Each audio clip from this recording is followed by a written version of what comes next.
Buenos Aires Ciudad. Desprejuiciados, conectate con la comunidad de músicos que hacen historia. Todos los miércoles a las 24 horas en www.arinfo.com.ar.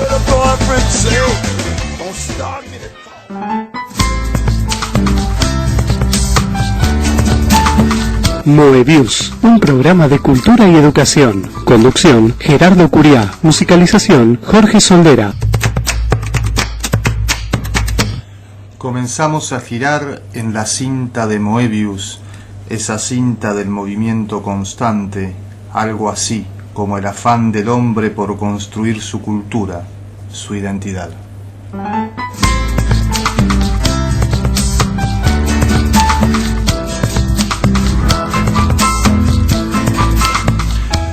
Muy bien, y aquí en un nuevo jueves de Moebius, con un buen vino en la mesa, buenas copas para tomar el vino. Ahí pueden escuchar los oyentes cómo cae el vino en la copa.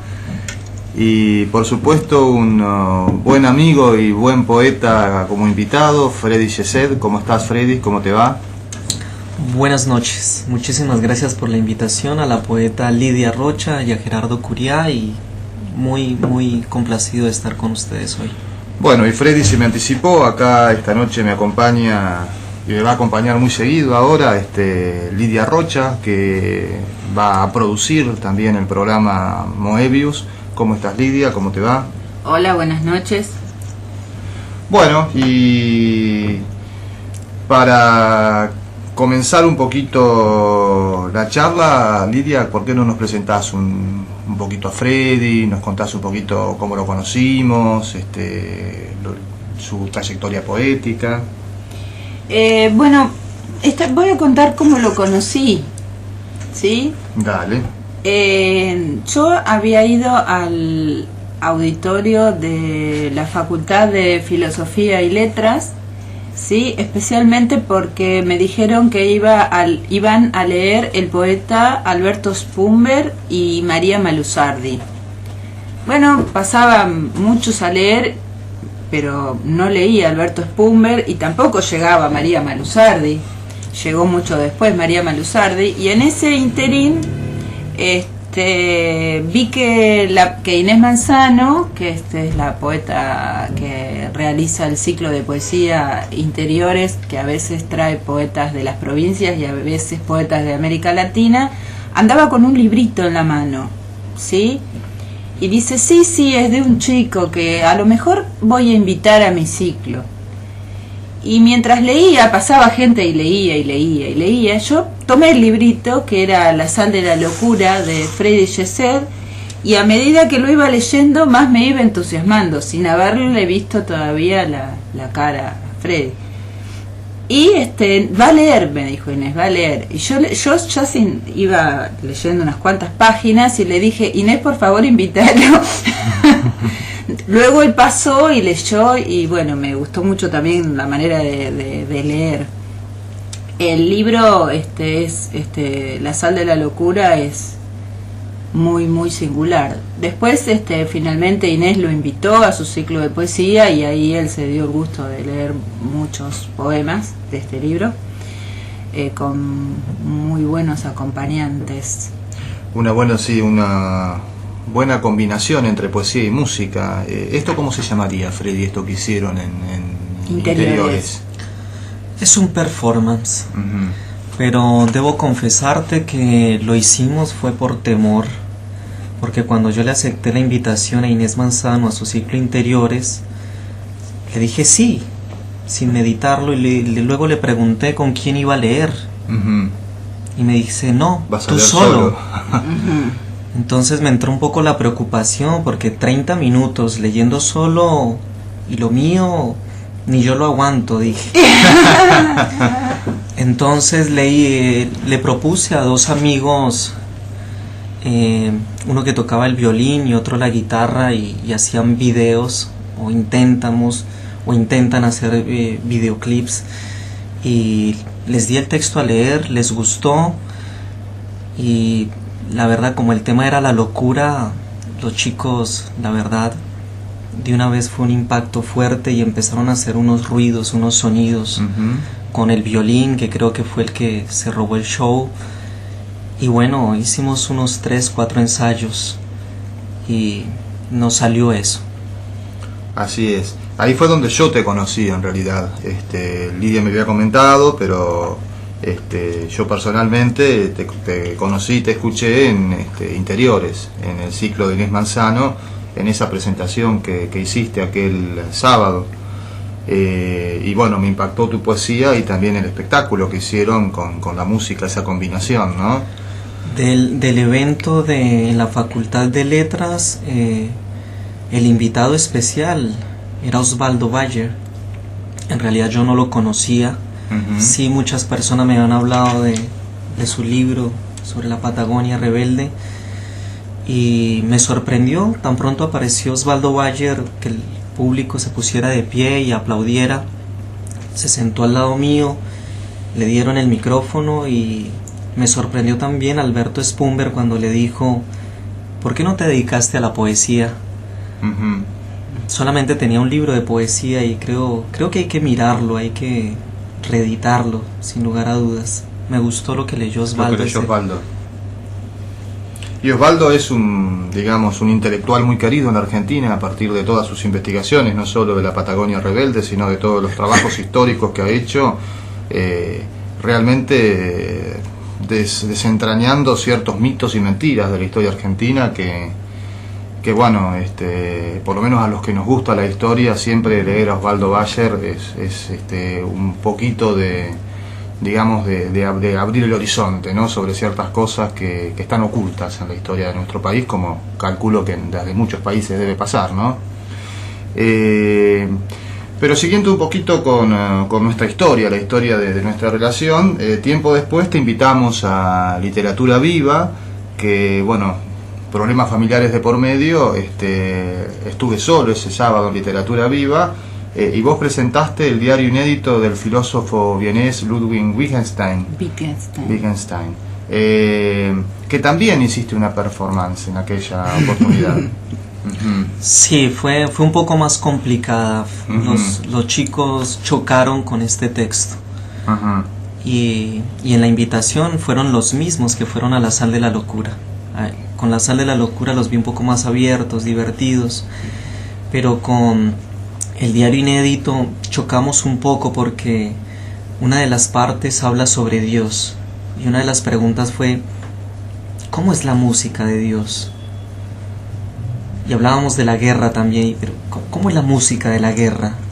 Porque no son las balas, no son las metrallas. Y entonces me di cuenta que traducir a música las palabras, la poesía, es una cosa supremamente complicada. No buscamos hacer eso, y al contrario, yo en la poesía lo que menos busco es la música. Para mí es más importante el ritmo, el impacto y el vistazo emocional, digamos. Entonces se nos complicó un poco, pero creo que lo resolvieron bien los muchachos. Sí, la verdad que desde los que estábamos escuchando, digamos que armonizó la poesía con la música. Esto le llevó varios ensayos, varias discusiones en la preparación de la performance. Sí, ensayos, uno tras otro, pero nunca, ni siquiera con la presentación de la Sal de la Locura salió lo que habíamos ensayado, salió otra cosa. Claro, quizás por la presencia del público. La presencia del público, el momento, y cómo se van dando las cosas, ¿no? En la presentación. Sí, y debo confesarles que los muchachos y hasta yo nos sentimos de pronto un poco más cómodos en el ciclo de Interiores por lo encerrado, por lo íntimo que era el espacio. Ya en la lectura en el bar tenías una panorámica de casi 40 personas mirándote, la altura, el espacio abierto, son otras cosas que juegan. Había un poco más de nerviosismo ese día. Claro, sí. Tuvimos que matarlo con una botellita y media de vino. Antes con de comenzar. vino se matan los miedos. Me llamó bueno, como a mí me llamó la atención tu poesía, así de manera espontánea, como me ocurre siempre. Bueno, noté que no era algo que me sucedía solo a mí, porque bueno, Inés también se había fijado en tu poesía, y también Alberto Spumber, y también Osvaldo Bayer, y también los que te entregaron el premio de poesía Macedonio Fernández en 2010. Algunas veces me puse a pensar, bueno, ¿por qué pasa esto? Digo, una voz joven y venida desde Colombia, que por más que sea el mismo idioma, es otro país, ¿sí? ¿Por qué no se enamora tanto a los argentinos, digamos? ¿Qué fenómeno es este? Claro. No tuve ninguna respuesta, solo fue una pregunta. Digo, ¿qué es lo que pasa con esta voz que la sentimos como necesaria, la premian, lo llaman y estamos felices de que hayas escrito? Digamos, y me da la sensación de que es un amor correspondido, ¿no? Entre Freddy y los poetas argentinos, y los poetas argentinos y Freddy, como que era una palabra que hacía falta, Claro. una voz necesaria. No sé, estoy intentando respuestas. Y por parte de Freddy, lo que yo le pregunté si bailaba, creo, y me dijo, solo bailo tango. Creo que era mentira, pero de alguna manera era como una metáfora. Digo, ¿por qué Freddy decide quedarse a vivir en Argentina? O sea, ¿por qué esta opción por los argentinos, por quedarse acá? Y esta situación de correspondencia en el sentimiento que hay. Yo en realidad te estaba jugando una broma cuando te dije que solamente bailaba tango. Mi familia es amante de la salsa y a mí la verdad lo que me mueve la sangre es la salsa, pero también descubrí estando lejos que si hay algo que me hierve la sangre es la cumbia colombiana. Pero cuando te dije que solamente bailaba tango, es como para contestarte lo que le contesté también al poeta Leonardo Martínez el miércoles pasado, el martes pasado, en el lugar donde nos encontramos. Y me dice, ¿qué estás haciendo, Freddy? Y le digo, los estoy leyendo. Y él me dice, no, deja de leernos, mete a leer a Novalis, a Baudelaire, a Rimbaud. Y en realidad cuando te dije estoy bailando tango o solamente bailo tango es porque he venido a leer con fervor, con humildad, con el panorama abierto, la literatura argentina. Ustedes no se imaginan los kilos de literatura argentina que se leen en las clases, en las aulas colombianas. Te explican crítica literaria con textos de Borges, de Cortázar, de Sábato, de Olga Orozco, de la Pizarnik. En el aula académica conocí al autor de Voces.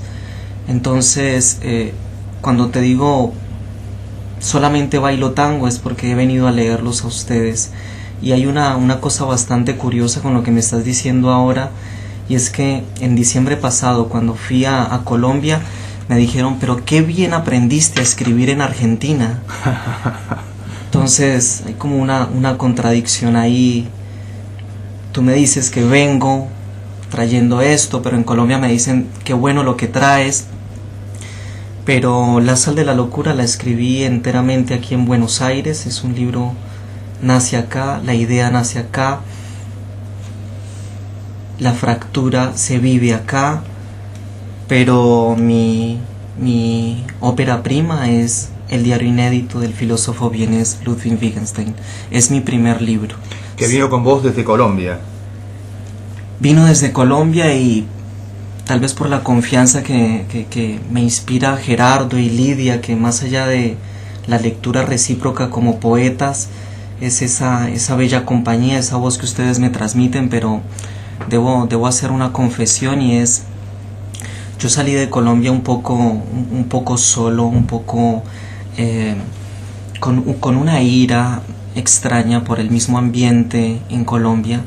Este libro obtiene una mención honorífica en el concurso más importante en Colombia, y el impacto fue durísimo, porque premiaron a un poeta, yo quedé en las menciones honoríficas.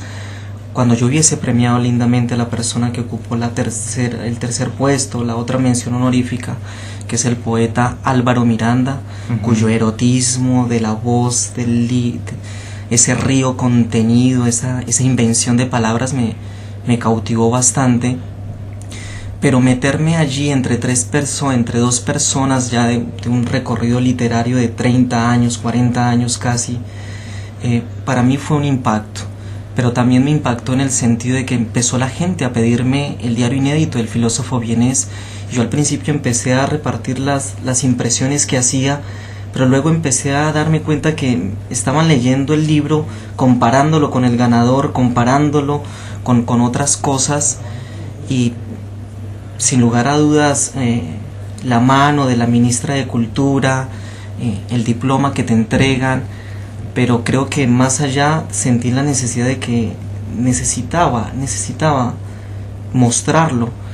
Saliendo de Colombia, y esto se lo confesé hace poco al poeta joven, muy talentoso, Jorge Balbuena, que está en este momento en Quito, y también conoce el mismo lugar donde yo voy a narrar esta escena, y es el puente de las Lajas, de la iglesia de las Lajas, un puente que está en la frontera con Ecuador.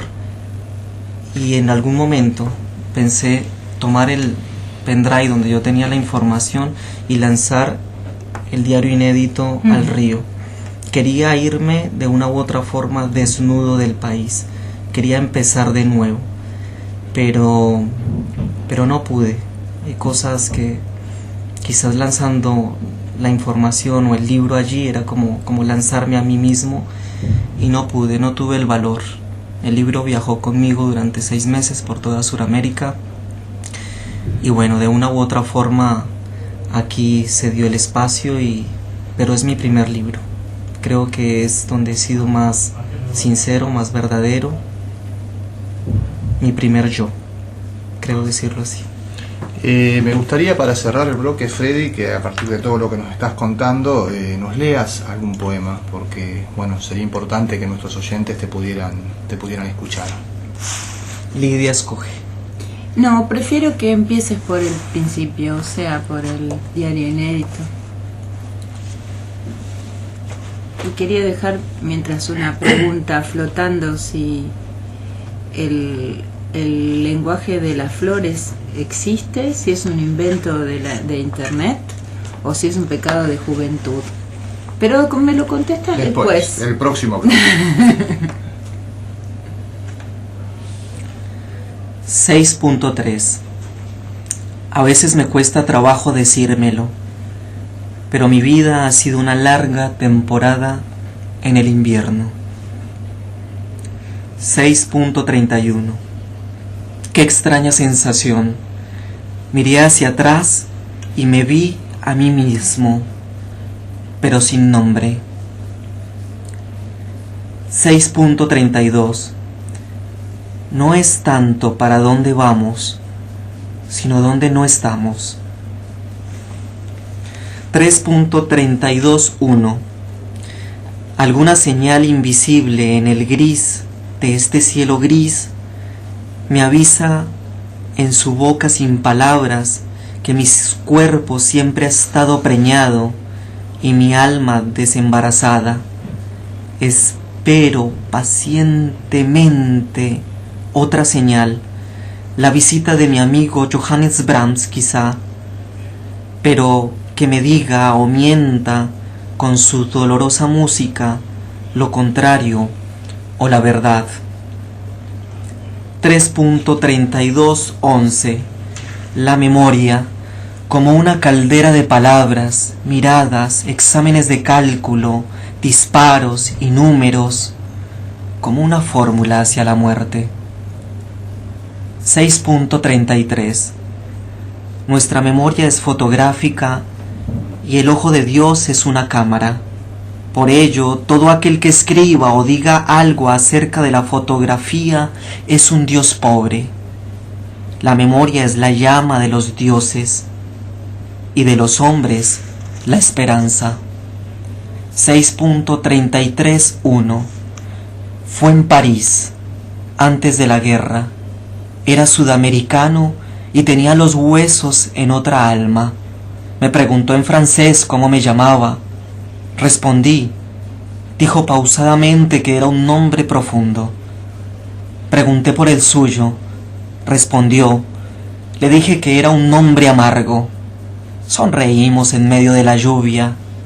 Me dio la mano como un caballero. Creo recordar su apellido después de tanto tiempo. Creo que dijo llamarse Vallejo. 6.34. Hay algo más importante que las cicatrices que niego. Las cicatrices que he anhelado. 6.35. Pienso. Una palabra que me piense.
they shine for you.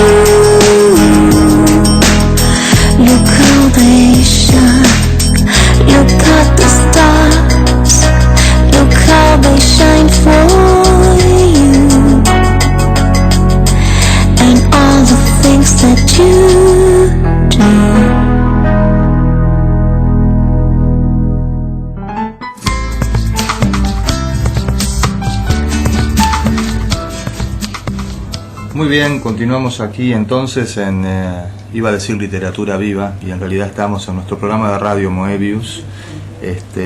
Y bueno, tenemos el gusto, el agrado de tener a Freddy Geset con nosotros.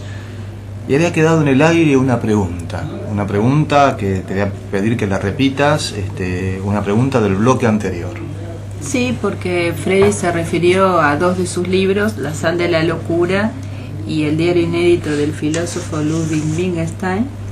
Y como yo lo estuve investigando en internet, me encontré con unos poemas de un poemario titulado El lenguaje de las flores. Como él no lo mencionó, le pregunté si se trataba de un invento de internet o de un pecado de juventud o no sé. Debo confesarte que ese libro yo lo arrojé al fuego. ¿Lo arrojaste al fuego? Sí, lo quemé y por las personas que me conocen creen que hice algo indebido. Por los pocos poemas que existen, creo que no hablarían mal de mí, pero todo el libro lo destruí. He salvado un par de poemas, pero es porque están publicados en revistas, y es más, traigo la única antología donde aparecen esos poemas. Si me regalan un segundo, la busco y ¿Cómo no? leo.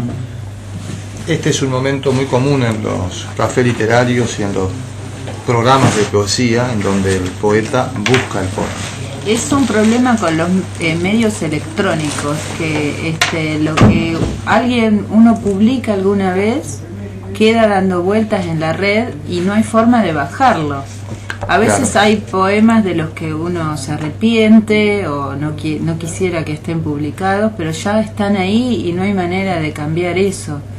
En eso, bueno, se diferencia mucho esta época de otras, ¿no? No se puede romper, por más claro, que uno los queme, eso sigue viviendo, como te pasó a vos hace poco, Gerardo, que apareció en internet un poema tuyo. Un poema mío que había renegado de él y de pronto aparece publicado en una publicación así de la web, una especie de revista también de estas literarias. Y digo, uy, este poema, ¿cómo lo consiguieron? Además queda la duda de cómo consiguieron eso, ¿no? Que se borró en la vida y por lo visto... Lamentablemente. Bueno, pero vamos a escuchar a Freddy, a ver. Yo debo agregar que la primera antología de poesía en la que aparecí se llama El amplio jardín y es una antología de poesía joven de Colombia y Uruguay realizada por el poeta colombiano Federico Díaz Granados y Gerardo Ciancio del Uruguay, publicada en Montevideo, y es la única antología que tiene estos poemas. Y leeré un poema del lenguaje de las flores. La experta en espejos.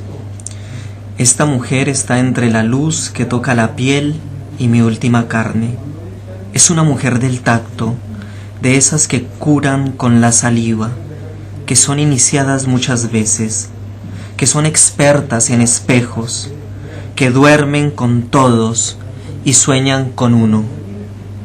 Esta mujer mastica gladiolos y suda feminidad.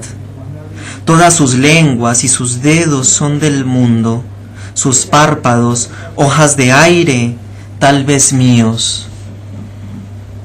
Esta mujer habla seguidamente con Dios, cree que Dios está en la piel de los hombres. Este poema es el que estaba en internet, supongo que debe ser la selección, la deben haber tomado de ahí. Bueno, tanto en el diario inédito como en La sal de la locura aparece una primera persona a modo de máscara, ¿no? Sí, yo debo confesarles que en realidad lo que yo quiero es ser escritor. Yo quisiera contar cuentos, pero hay algo que me impulsa en el corazón y en el alma, y es la poesía. Lo que más leo es poesía, pero leo poesía con la esperanza o la derrota de escribir algún día cuentos o una novela. De ahí que yo me haya encontrado con ese género tan extraño de la poesía en prosa, que fusiona poesía y prosa, y me siento bastante cómodo ahí.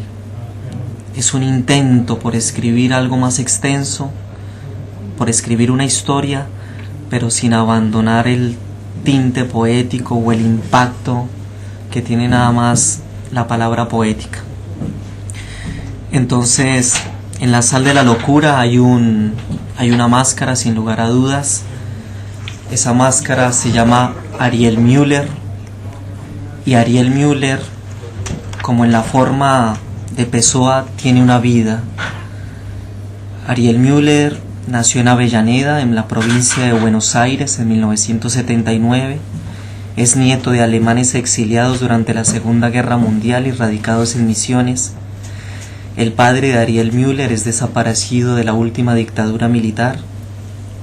Ariel Müller inició estudios de medicina en la Universidad de La Plata, pero los abandonó, y de igual forma vagó por Sudamérica como ayudante de camión, contrabandista, mesero, conserje de hotel. Actualmente Ariel Müller trabaja en Ushuaia como mecánico de barcos. Hay una trama narrativa, o sea, hay como dos tramas. Está la trama narrativa y está la estructura del poema en tu trabajo. ¿Cómo lográs armonizar esas dos tramas en tu trabajo poético? Creo que olvidándome de la solemnidad. Si hay una palabra que es cliché en la poesía, es a veces que es demasiado solemne.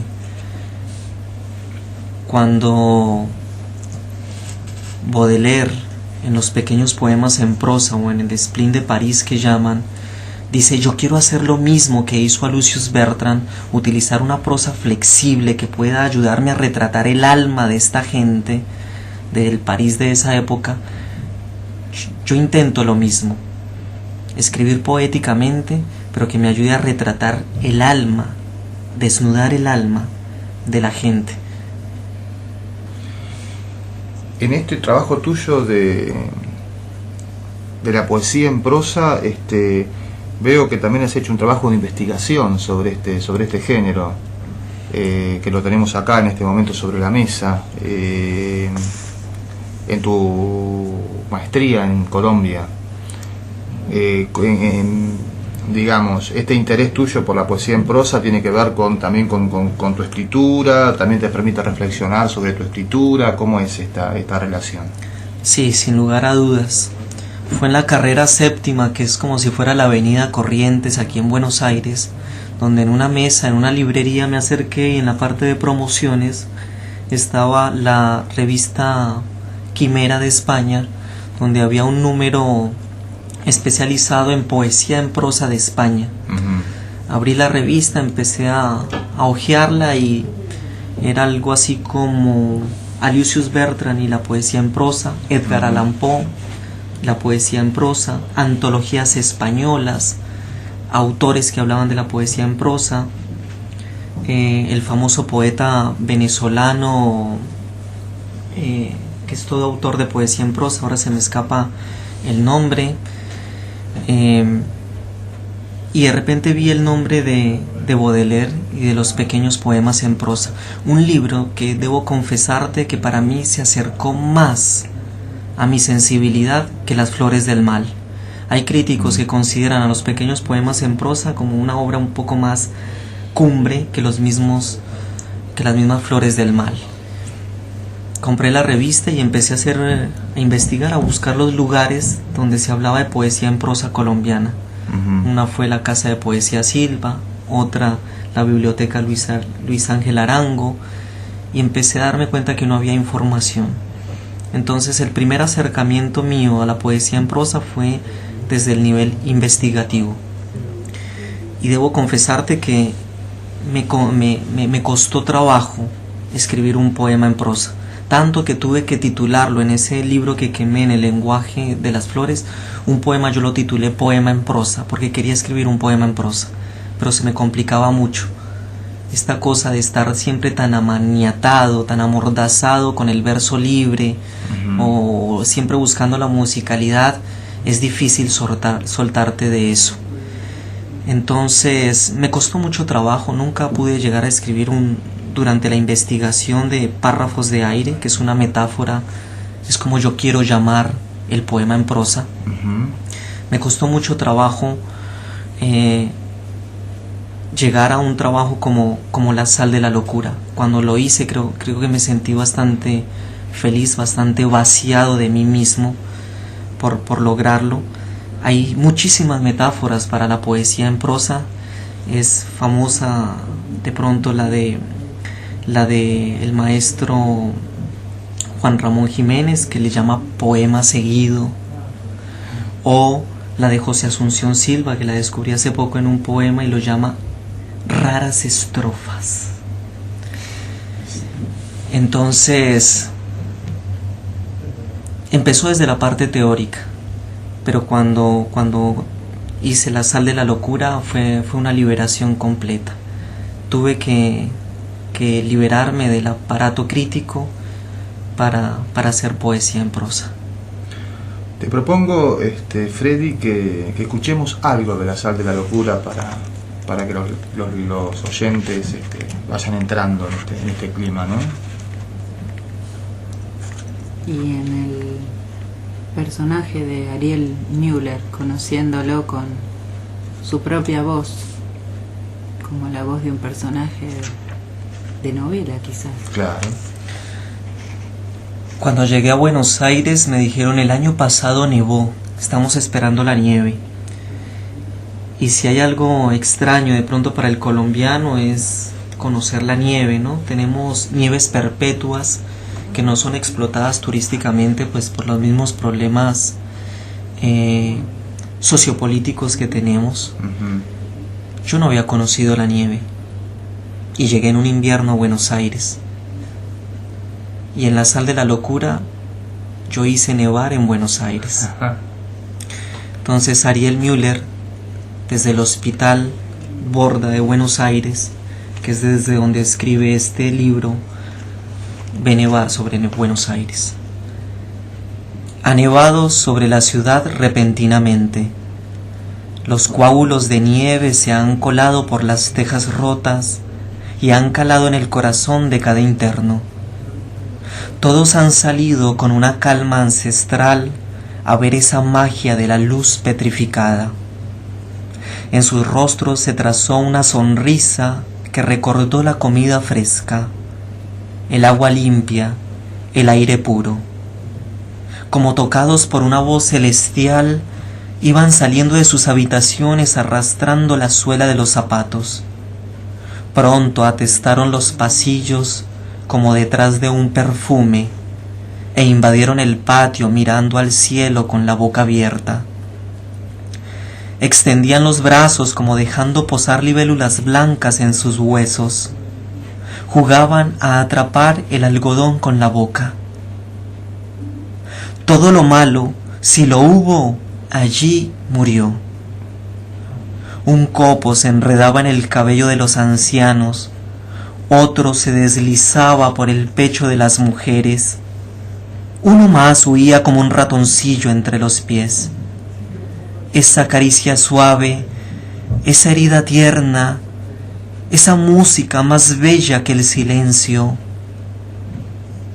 un regalo hermosísimo. Dios al fin habla y dice: Vamos a un tema musical.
sleep. Don't look away. You follow me back with the sun in your eyes, and on your own that shade and legs of stone. You will knock on my door, and that will go in white light. I don't think so, but what do I know? What do I know? I know.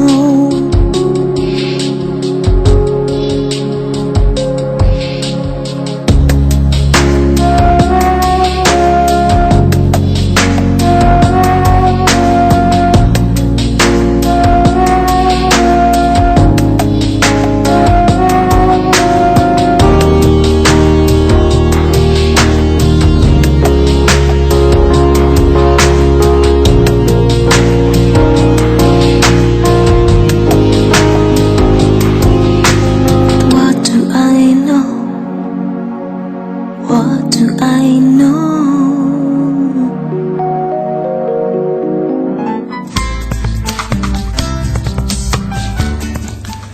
Muy bien, volvemos a girar en esta cinta de Moebius. Seguimos con nuestro amigo Freddy Gesed y ya estamos entrando en la recta final, aunque es raro, ¿no? Porque una cinta, tener una recta es un poco extraño, pero estamos terminando. Los tiempos de la radio hacen que la cinta de Moebius no sea un movimiento infinito. Y bueno, seguimos con la charla con Freddy. ¿Y qué tenés para preguntarle, Lidia? Bueno, de algún modo es infinito porque el programa se puede escuchar una y otra vez en la radio y se puede reproducir en las redes sociales y se puede seguir circulando de manera infinita. O sea que ahí está el Moebius. Sí, me ha pasado algo raro que no siempre sucede, que lo que hablamos cuando no estamos al aire me parece tan interesante como lo que hablamos cuando estamos en el aire. Y pienso que nos ha quedado un poco corto el programa para todo Es lo corto, que tendríamos siempre es corto que el hablar y que preguntar y que decir. Pero yo querría saber, tengo curiosidad por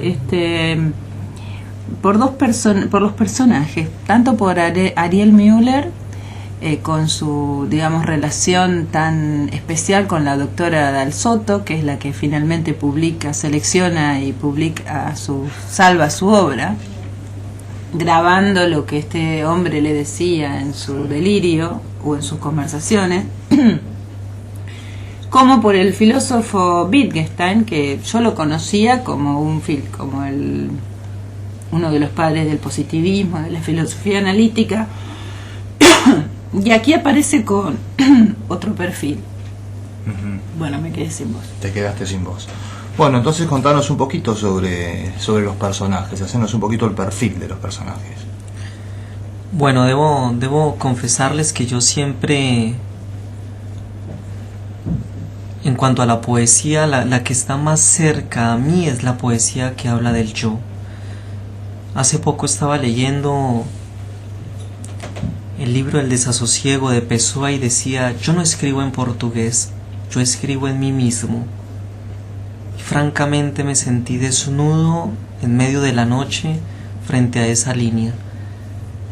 Y yo creo personalmente que yo escribo desde allí, escribo acerca de mí en un idioma extraño, pero también que es el de la duda. Para mí un escritor es el que duda. Yo no podría escribir si no dudara. Para mí dudar me ayuda a vivir. Y la duda siempre trae esa ignorancia, esa incógnita. Y debo confesarles que el Wittgenstein me cayó a mí por el azar, y curiosamente se lo debo a la academia. Fue en el aula donde tuve la fortuna de tener un poeta como profesor, el profesor Jorge Cadavid, cuya actividad en el aula de clase fue darle a cada estudiante un filósofo. Yo me acerqué con mucha vergüenza más que con humildad a decirle que yo no leía filosofía, que yo veía filosofía en la literatura, en la poesía. Y mientras todos los alumnos iban rapándose los filósofos, yo me quedé desnudo ahí y me dijo: te voy a dar el más difícil de todos y quizás la obra más compleja de la filosofía moderna. Te voy a dar el Tractatus Lógico-Filosóficos del filósofo vienés Ludwig Wittgenstein.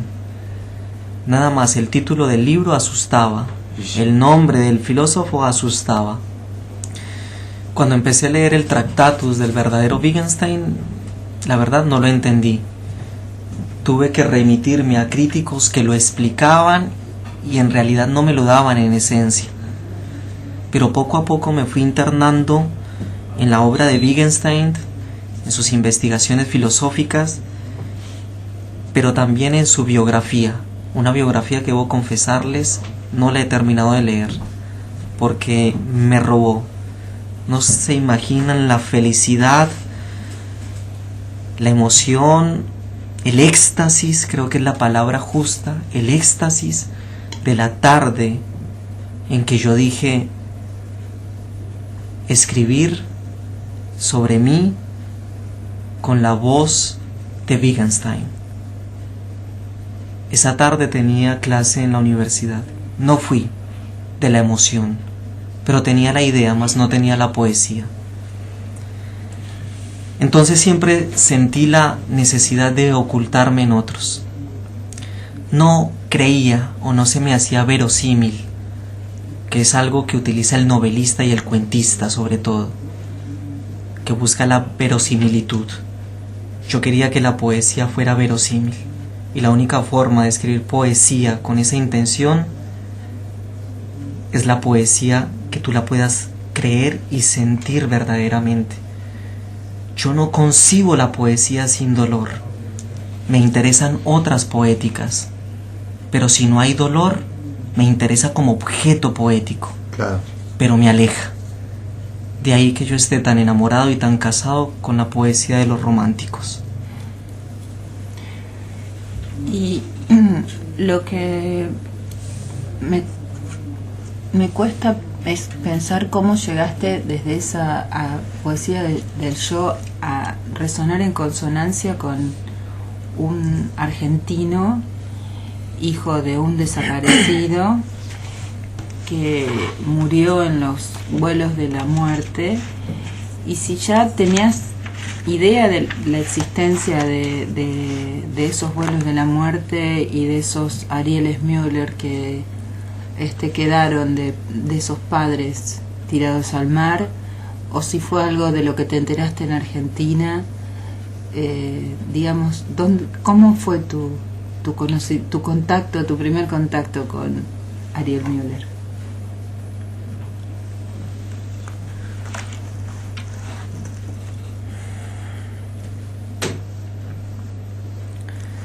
Hace poco leí un artículo de una ONG donde hablaba que de 1989 a 1999 habían desaparecido 56.000 personas en Colombia.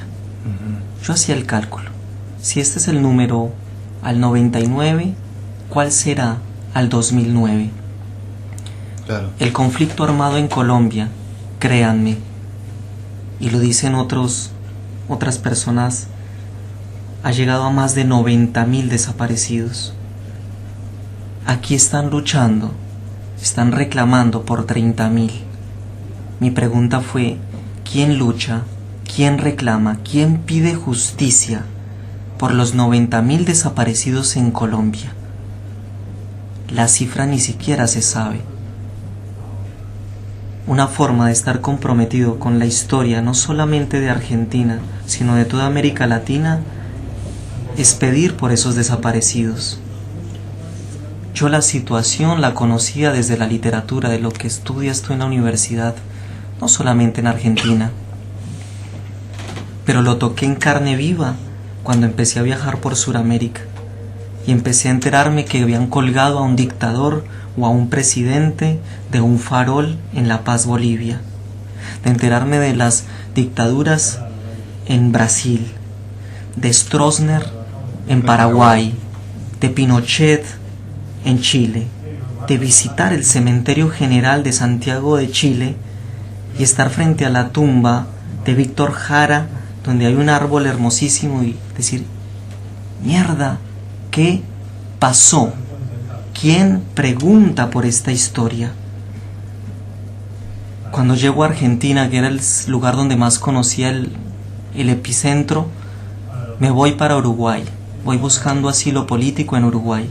Y en Uruguay también había otra dictadura, donde en una entrevista leí que al presidente actual, a Mujica, visitaban militares argentinos las cárceles uruguayas y veían los presos políticos que vivían en una cárcel de 2 metros por 1,5 metros, y los militares argentinos le preguntan, ¿y qué hacen vivos estos?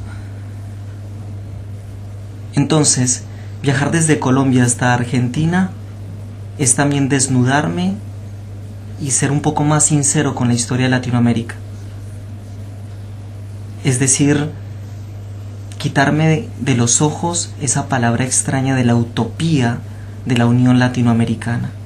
Me di cuenta viajando por el continente que no somos unidos en el mismo país, que no tenemos unidad en la misma ciudad porque hay rivalidades entre ciudades, no somos unidos entre barrios. Aquí me preguntan, ¿dónde vives? Te miran con una cara diferente si vives en Recoleta o si vives en San Telmo. No somos unidos ni siquiera en la familia. Y es más, es difícil lograr una armonía entre nosotros mismos. De ahí que mi Ariel Müller sea un hijo de desaparecidos. Yo también estoy reclamando por un muerto, metafóricamente.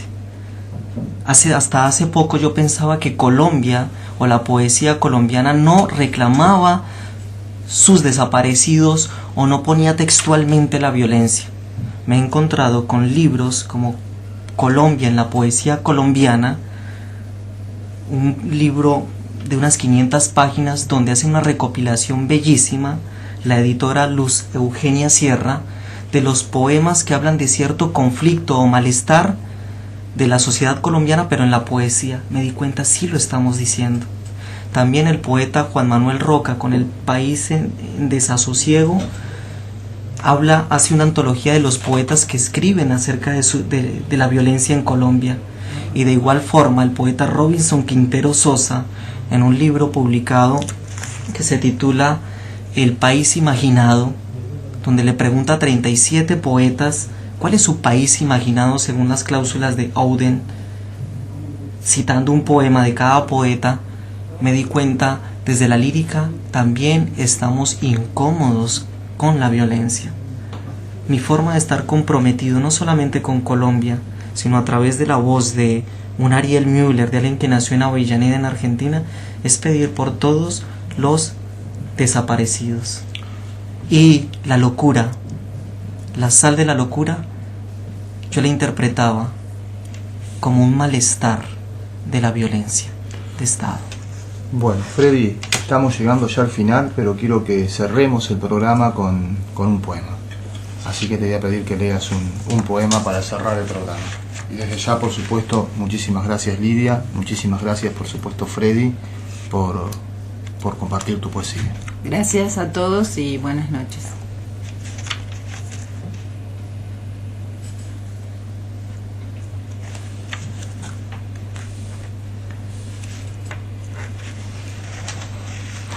Uno que termina con la palabra esperanza.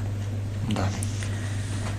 ¿Quién asegura que la locura no es un intento más de salir de la casa oscura? Algo que está entre el hombre y el ser humano. Una ventana dentro de nuestra ventana. Algo que huye de nuestra costumbre de llamar el fuego, de humillar un árbol, de defecar sobre un ramo de niños. ¿Quién asegura que la locura no es ese deseo de vivir en un campo de girasoles, de abonar las plantas, de sentir correr agua limpia dentro del jarrón del alma?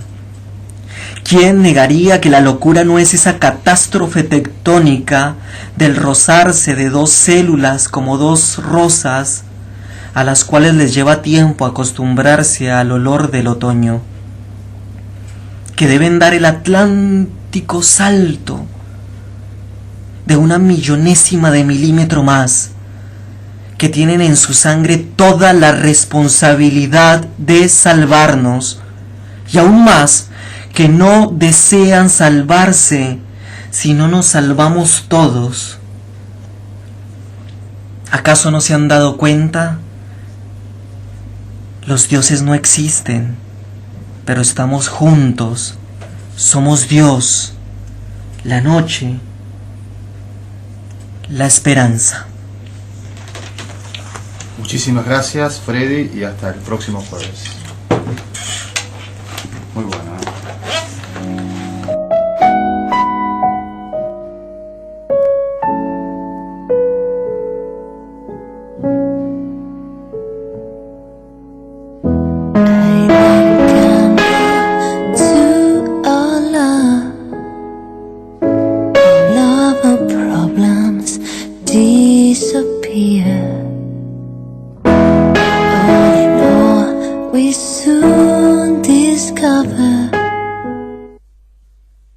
Podés escucharnos en internet alinfo.com.ar. Una radio diferente.